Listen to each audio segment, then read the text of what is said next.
할렐루야. 아멘. 오늘도 이 수요 예배에 오신 성님들을 주님으로 환영하고 축복합니다. 우리 이렇게 한번 함께 인사했으면 좋겠습니다. 성령 충만합시다. 네, 감사합니다. 우리 한 번 더 성령 충만합시다. 네, 우리 교회에서 정말 많이 불렀던 찬양 중에 하나가 충만이라는 곡이라고 생각을 합니다. 그 가사 중에 난 예수로 충만하네 라는 곡이 있죠. 우리의 삶이 또 우리의 믿음이 예수님으로 충만해지고 성령님으로 충만해질 때 우리가 진정한 하나님의 자녀요 성도가 될 줄 믿습니다. 충만이라는 단어를 한번 살펴보니까요, 채울 충 가득 채우다라는 뜻을 가지고 찰만 가득 차다라는 뜻을 가져서 넘칠 정도로 충분히 채워져 있다라는 뜻이 충만이라는 뜻이더라고요. 사람의 내면은 저마다의 공간들이 있습니다. 그 공간은 다 무언가로 채워지게 되어 있더라고요. 텅 빈 사람은 없습니다.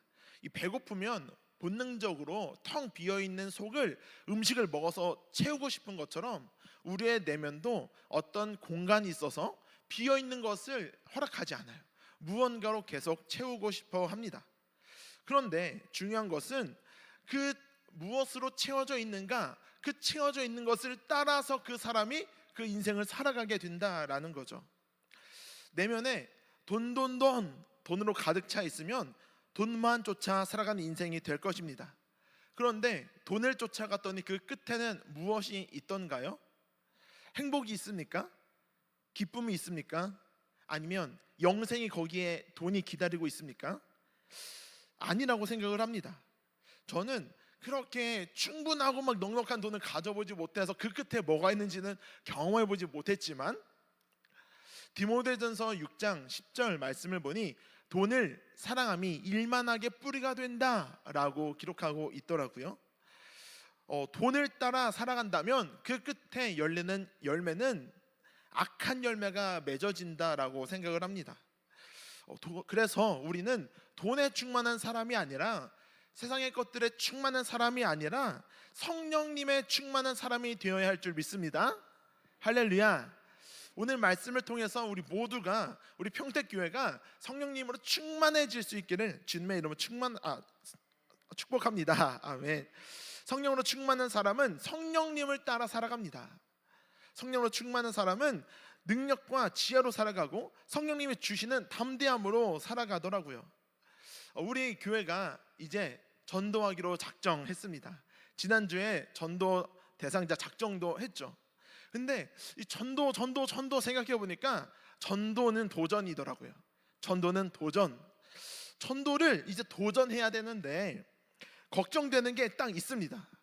나는 말도 잘 못하고 나는 주변에 전도할 만한 사람도 없고 복음을 전해야 되는데 복음을 설명할 지식도 지혜도 없는 것 같고 나는 잘 모르는데 내가 어떻게 도전을 할 수 있지?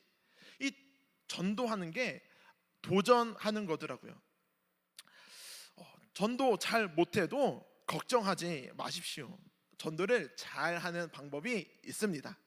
우리 음식이 아주 맛있는 맛집에 가면 며느리도 알려주지 않는 그 맛의 비법이 있다고 한다면 전도 잘하는 방법이 오늘 여기 성경에 기록되어 있습니다. 오늘 이 말씀을 통해 도전받고 결단해서 전도 잘하는 우리 평택교회 모든 성도님들 될 수 있기를 주님으로 축복합니다. 성경에 보니까 전도 잘했던 사람이, 다시 말하면 복음을 담대하게 전했던 사람이 기록되어 있는데 오늘 그 공통점들이 있습니다. 바로 성령으로 충만한 사람이었다라는 것입니다. 그러면 제가 방법을 이미 결론까지 말씀드렸습니다. 전도를 잘 할 수 있는 방법이 있다면 그것은 성령으로 충만한 것입니다. 그것이 무슨 의미인지 한번 살펴보려고 합니다. 오늘 본문 말씀을 읽었는데 스데반 집사님이 등장합니다. 성경에서 스데반 집사님을 이렇게 소개하고 있습니다. 형제들아, 너희 가운데서 성령과 지혜가 충만하여 칭찬 듣는 사람 7을 택하라. 그 중에 7분 중에 가장 먼저 등장하는 분이 온 무리가 이 말을 기뻐하여 믿음과 성령이 충만한 사람 스데반과라고 하면서 7명의 집사님들이 쭉쭉쭉 나열되고 있습니다.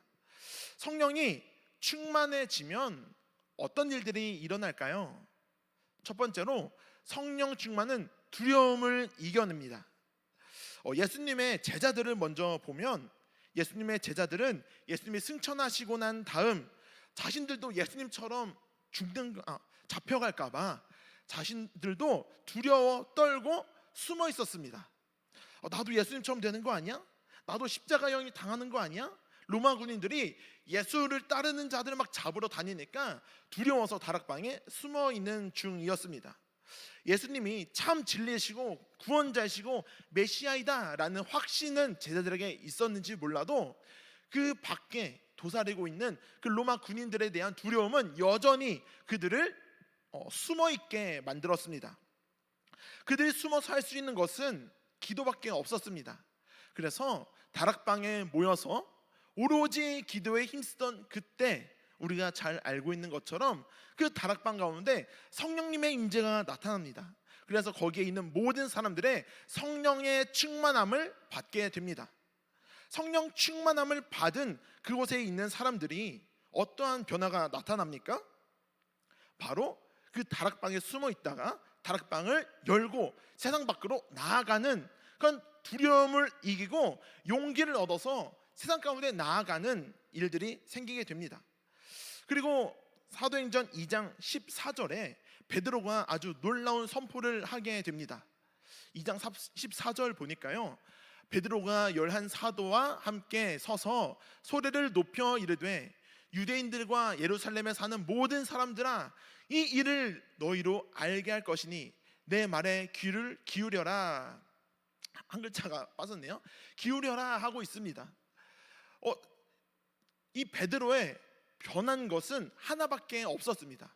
무서워서 덜덜 떨면서 숨어있던 베드로가 성령 충만함을 받으니까 내가 예수님을 믿고 따르던 것을 들킬까 봐 숨어있다가 내가 믿고 따르던 예수님을 선포하려고, 내가 믿는 예수님을 알려줄 테니까 이리 와서 들어봐 라고 이야기를 하고 있는 거죠. 그래서 2장 21절 누구든지 주의 이름을 부르는 자는 구원을 받으리라. 36절에 그런즉 이스라엘 온 집은 확실히 알지니 너희가 십자가에 못 박은 이 예수를 하나님이 주와 그리스도가 되게 하셨느니라 하니라. 이렇게 기록하고 있습니다. 다시 말하면 어떻게 의역할 수 있냐면, 너희가 예수를 십자가에 못 박아 죽였는데 그 예수님은 하나님이 보내신 메시아야, 너희가 지금 메시아를 죽인 거야 라고 담대함으로 선포하는 겁니다. 어쩌면 목숨을 건 선포일 수도 있습니다. 지금 예수님을 따르던 자를 막 찾으러 다니는 그 유대인들 앞에 예수쟁이들이 여기 있습니다 라고 고발하려고 준비하고 있는 그 유대인들 앞에서 베드로는 담대함을 가지고 예수님이 그리스도시다, 예수님이 메시아시다 라고 선포하고 있는 것입니다. 놀랍지 않습니까? 좀 전까지만 숨어있던 그런 베드로였는데 성령님의 충만함을 받으니까 두려움을 이겨내고 세상 가운데 복음을 선포하는 복음 전도자가 되었다는 것입니다. 복음을 전하기가 머뭇거리고 두려우십니까? 내가 저 사람을 만나서 뭐라고 복음을 전하지? 내가 저 사람에게 전도하고 싶은데 어떻게 하지? 이런 두려움이 나를 머뭇거리게 만들고 계십니까? 그렇다면 성령으로 충만해지기를 축복합니다. 무서운데 두려운데 하던 사람들이 성령으로 충만해지면 확실한 믿음이 생기고 복음을 전하지 않으면 참을 수 없는 그런 담대함과 용기가 생기게 되는 것입니다. 성령으로 충만했던 스데반 집사님도 두려움을 이겨내고 복음을 선포한 대표적인 인물입니다. 이 스데반이라는 이름의 뜻을 보니까요, 왕관이라는 뜻을 가지고 있더라고요. 그래서인지 복음을 전하다가 가장 영광스러운 순교의 왕관을 신약에서 가장 먼저 썼던 인물이 바로 스데반 집사님이기도 했습니다. 어떤 일이 있었냐면요, 6장 8절 말씀에 스데반이 은혜와 권능이 충만하여 큰 기사와 표적을 민간에 행하니, 이제 성령으로 충만해지니까 하나님이 주신 그 은혜로 기도하면 병이 낫고 막 이렇게 방언도 하고 예언도 하고 이런 놀라운 은사들이 막 나타나기 시작한 것입니다. 그래서 큰 기사와 표적들을 막 행하고 있는데 이를 질투한 사람들이 있습니다. 이른바 자유민들, 즉 구레네인, 알렉산드라인, 길리기아와 아시아에서 온 사람들이 회당에서 어떤 자들이 일어나 스데반과 더불어 논쟁할세. 여기에 자유민들이라고 하는 사람들은요, 이제 로마의 유대인들이 노예 생활을 하다가 폼페이 장군이 왕이 되면서 노예 해방을 해줍니다. 그런데 이미 여기에 정착하고 잘 살고 있으니까 돌아가지 않는 거예요. 로마에 그냥 남아 있었습니다. 그런데 이제 율법을 나누고 토론하고 예배드리고 해야 되는데 그들의 회당이 없었어요. 그래서 유대인들 10명 이상이 모이면 회당을 만들 수 있는데 정통 유대인들이 모인 회당에 가긴 또 싫은 거예요. 나는 로마에서 지내는 유대인이니까. 그러니까 로마에 지내는 자유민들만이 모이는 회당을 또 만들어서 거기에 모이기 시작합니다. 그러니까 뭔가 조금 삐뚤어진 유대인들인 거예요. 삐뚤어진 뭔가 불만들이 있어. 난 저 정통인들은 싫어. 난 우리들끼리만 있고 싶어. 우리 로마에 지낸 유대인들만 모여 하고서 조금 삐뚤어진 유대인들이 스데반을 보니까 또 뭔가 좀 거슬리는 거죠. 그래서 이제 공격을 하기 시작합니다. 그래서 이 사람들과 논쟁을 하기 시작하는데 죽음을 무릅쓰고 복음을 선포합니다. 이 스데반 집사님은 그들과의 논쟁이 혹시 두렵지 않았을까요? 그들의 눈에 막 살기가 가득하고 나는 혼자인데 10명 이상의 사람들이 막 나를 막 죽일 듯이 쳐다보고 하는 그 앞에서 예수는 그리스도시다 라고 하는 그 순간이 두렵지 않았을까요? 그래도 스데반 집사님은 거기 있는 사람들 모두와 논쟁을 해서 이겼습니다. 전혀 두려워하지 않았습니다. 심지어 내 목숨이 위협을 받는 상황이 있을지라도 두려워하지 않았습니다. 2장 10절 말씀을 보니까 스데반이 지혜와 성령으로 말함을 그들이 능히 당하지 못하여 라고 기록하고 있습니다. 내가 알고 있는 지식으로 싸웠다면, 내가 내 힘으로 싸웠다면, 내가 말빨로 공격하려고 했다면 졌을 수도 있습니다. 너무 많아요. 사람들이 막 작심하고 막 달려드는데 어떻게 이기겠습니까? 그런데 사람의 힘으로 싸운 게 아니고 성령님께서 대신 말하게 해주시고 성령님께서 깨닫게 해주시니까 스데반 집사님은 이길 수 있게 된 거죠. 성령 충만은 영적 싸움을 이기게 해주는 줄 믿습니다. 베드로전서 5장 8절 말씀 보니까 근신하라 깨어라 너희 대적 마귀가 우는 사자와 같이 두루 다니며 삼킬 자를 찾나니 라고 기록하고 있습니다. 성령으로 충만한 사람을 넘어뜨리려고 어떻게 하면 저 사람 넘어뜨릴까, 어떻게 하면 저 사람 공격할까 두루 다니면서 살피고 있는 것입니다. 그래서 충만하지 않으면 빈틈을 조금이라도 보이면 공격당하는 거예요. 저 사람 조금만 공격하면 넘어질 것 같은데, 저 사람 조금만 이렇게 찌르면은 실망할 것 같은데, 낙심할 것 같은데, 예배 안 드릴 것 같은데. 진짜 제가 인간이 너무나도 연약하다라고 느낀 순간이 있는데, 제가 중학교 때였던 것 같습니다. 수련회 갔는데 한 300명 정도 청소년들이 모였었습니다. 그래서 뜨겁게 기도하고 예배하고 찬양하고 하면서 은혜를 많이 받고 이제 숙소로 돌아가는 길이었습니다. 저녁이 늦었어요. 그런데 그 300명 이상이 모였음에도 그 공간에 신발장이 좀 부족해서 신발이 막 입구에 막 뒤엉켜 있었거든요. 그런데 나가려면 이제 막 내 신발을 찾아야 되는 거예요. 막 내 신발 어디서 막 이렇게 찾아야 되는데 제 귀를 번뜩이게 하는 목소리들이 있었습니다. 누가 내 신발 가져갔어 하면서 막 이렇게 욕을 하기 시작하는 거예요. 분명히 이 안에서는 은혜 받고 막 뛰면서 찬양하고 막 기도하고 했던 사람이 문 밖을 나가자마자 막 입에서 막 욕이 나오고 시작하는 거예요. 저는 조금 당황스럽더라고요. 좀 전에 같이 기도했던 사람들 아닌가? 좀 전에 같이 은혜 받았던 사람들 아닌가? 인간은 너무나도 연약해서 마귀는 우는 사자와 같이 막 이렇게 건드려요. 넘어뜨려요. 스데반 집사님도 성령이 막 충만해지니까 영적인 공격들이 막 오기 시작하는데 이게 어설프게 은혜 받으면 툭 해도 넘어지는데 충만해지면 아무리 거센 공격이 와도 넘어지지 않는 줄 믿습니다. 왜냐하면 내가 확신이 있거든요.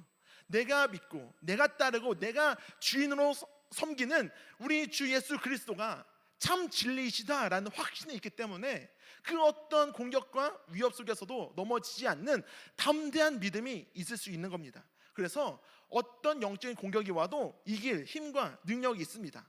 그거는 내가 가지고 있는 게 아니라 성령님께서 주시는 지혜와 능력인 줄 믿습니다. 스데반 집사님은 공부에서 배운 지식과 논리로 이긴 것이 아닙니다. 성령님께서 말하게 하심을 따라 그 논쟁을 싸워서 이긴 줄로 믿습니다. 제가 다음 세대 사역을 하면서 참 안타까운 것이 있었습니다. 이게 뭐냐면 시험 기간에 예배 빠지고 학원에 가는 거예요. 요즘 학생들은 그것이 조금 당연해졌습니다. 옛날에 제가 첫 사역을 시작한 게 이제 한 10년 벌써 됐는데 그때만 해도 아이들을 설득하면 왔어요. 근데 요즘에는 아무리 설득해도 안 오더라고요. 그러니까 내가 학원에 낸 학원비가 있고 내가 좀 빠지면은 그때 학원 가서 공부한 애들과 경쟁해서 밀리고, 물론 이해는 합니다. 내가 한번 학원에 빠지고 교회에서 예배드리면 내가 뒤처지는 것 이해는 합니다. 그런데 세상이 줄 수 없는 지혜가 있다는 것을 아이들에게 알려주고 싶은 거예요. 아무리 공부해도 얻을 수 없는 성령님께서 주시는 그 지혜가 있다는 것을 알려주고 싶은데 아이들이 좀 학원을 좀 포기하고 와서 좀 예배드리고 수련회 가서 같이 막 뜨겁게 예배드리고 했으면 좋겠는데 그게 참 어렵더라고요. 내가 공부해서 얻는 지식은 성령님께서 주시는 지혜를 따라갈 수가 없는 것입니다. 스데반 집사님에 대해서 엄청난 이제 공격들이 옵니다. 성령님이 주시는 그 지혜로만 이렇게 하는데 11절에 보니까 잠시만요. 말씀 11절 말씀 보니까 사람들을 매수해서 스데반 집사님을 공격을 하기 시작합니다. 여러 사람이 작정하고 막 달려드는데 어떻게 이길 수 있겠습니까? 사람들은 막 매수해가지고 막 억울한 상황에 놓이게 하는데 어떻게 이길 수 있겠습니까? 그런데 그 상황을 이깁니다. 논리적으로 막 이렇게 내가 생각을 싸운 게 아니라 성령께서 이기게 하십니다. 그런데 그 논쟁에서 이기면 당신 말이 맞았군요. 인정합니다. 저희가 좀 잘 몰랐습니다. 이렇게 인정할 줄 알아야 되는데 그렇지 않아요. 이제 작정합니다. 스데반 집사님을 죽이기로 작정합니다. 12절 보니까 백성과 장로와 서기관들을 충동시켜 잡아가지고 와서 공회회에 이르러 거짓 증인들을 세우니 이르되 이 사람이 거룩한 것과 율법을 거슬러 말하기를 마지 아니하는도다. 이제 막 말로 안 되니까 누명을 씌우기 시작한 거예요. 이 스데반이라는 이 작자가 율법을 거슬러 말합니다. 이 자를 죽여야 됩니다 라고 공회 앞에 세워서 장로들 앞에서 이제 막 거짓 증인들도 세우고 막 공격을 하기 시작합니다. 위험해졌습니다. 너무 힘들어졌습니다. 지금 스데반은 율법에 의하면 돌에 맞아 지금 당장이라도 죽여야 되는 상황 가운데 놓인 것입니다. 빠져나갈 방법이 없어졌습니다. 안타깝게도 그래서 스데반 집사님은 이 자리에서 돌에 맞아 순교를 당하시게 됩니다. 그런데 이렇게 말하는 사람들도 있습니다. 결국 스데반은 돌에 맞아 죽었는데 스데반이 패한 거 아니야? 스데반이 진 거 아니야? 아무리 성령 충만해서 그들과 논쟁해서 이겼다고 하는데 죽었잖아. 끝난 거 아니야? 그러나 죽음으로 끝났다면 패한 것이지만 예수님께서 십자가의 죽으심으로 끝났다면 마귀가 이긴 것이겠지만 죽음으로 끝나지 않았습니다. 예수님께서 3일 만에 부활하셨는 줄 믿습니다. 성령으로 충만한 스데반 집사님의 그 순교는 죽음으로 끝난 것이 아니라 또 다른 열매를 맺게 되었습니다. 성령 충만은 열매를 맺습니다. 스데반 집사님이 순교했던 그곳에는 우리가 사도 바울이라고 알고 있는 사울도 그 자리에 있었습니다. 성령으로 충만했던 스데반의 순교는 결코 헛되지 않았고 사도 바울이라는 열매로 다시 태어나게 되었던 것이죠. 사울은 스데반의 순교했던 그곳에 같이 있었습니다. 7장 58절 말씀에 이제 스데반을 성 밖으로 내치고 돌로 칠세 증인들이 이제 옷을 막 집어 던지고 본격적으로 돌을 던지려고 막 이렇게 준비합니다. 그 벗어 던진 옷을 사울이라고 하는 청년 발 앞에 갖다 놓습니다. 아마 그 자리에 어떠한 지위가 있었던 것 같아요. 신뢰받는 어떤 역할을 했었던 것 같습니다. 그래서 사울 앞에 이렇게 갖다 놓는데 8장 1절 말씀 보니까 스데반의 죽음을 마땅히 여겼다라고 사울은 이야기하고 있습니다. 그런데 이 상황 가운데 성경에는 기록되어 있지 않지만 이 자리에 있었으니까 사울이 스데반의 죽음을 통해서 보고 생각했던 것이 있었던 것 같습니다. 그것이 뭐냐면 스데반 집사님이 7장 56절에 이렇게 말씀하십니다. 보라, 하늘이 열리고 인자가 하나님 우편에 서신 것을 보노라. 내가 하늘이 열리고 예수님이 하나님 우편에 앉아 계셔. 너희들도 봐봐. 아마 사람들은 아이 저 녀석이 죽을 때가 됐으니까 헛것이 보이네 라고 말했을지도 모르겠지만 사도 바울은 궁금했습니다. 그리고 무릎을 꿇고 크게 불러 이르되 주여 이 죄를 그들에게 돌리지 마옵소서. 지금 나를 죽이려고 하는 저들을 위해서 기도하고 있는 이 스데반의 모습을 보면서 사도 바울은 혼동이 왔을 것 같습니다. 이게 뭐냐면 아니야, 예수는 죽었잖아. 예수는 분명히 죽었는데 예수는 하나님의 아들이 아니야. 예수는 메시아가 아니야 라고 수없이 속으로 부정하고 있었을 것입니다. 그런데 살기가 등등해서 이제 9장으로 넘어가면 다메섹으로 가는 또 예수쟁이를 잡으러 다메섹으로 가는 그 길 위에서 부활하신 예수님을 만나게 됩니다.